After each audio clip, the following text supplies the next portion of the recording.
Bia kamal katongnas guasame bana kwen katongnas. Ria de ti te guasame de kalui katokwai ne de ne ti kokien de kalwak.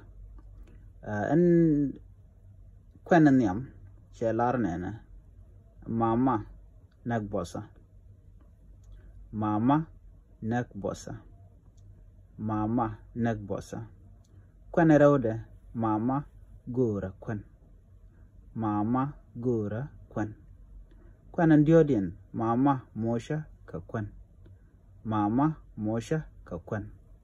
Kwenan ngwandien mama mosha ka piu. Mama mosha ka piu. Kwenan diodin mama shirawanak. Mama shirawanak. Mama shirawanak.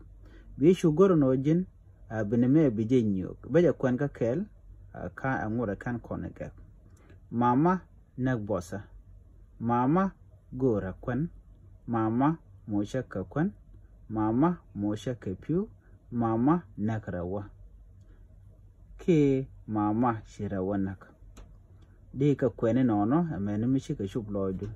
Gor jeno deri ka loj katuk linglis ko de ka kula ngaje neti ko kien ka dob dan de ka nang ka to kwai ne keja bi gor nono mo bi ka loj bineti ko kien bi kan ta dan la tung no la ja kwen keja bi kan kula ngaje ane bi ataka man.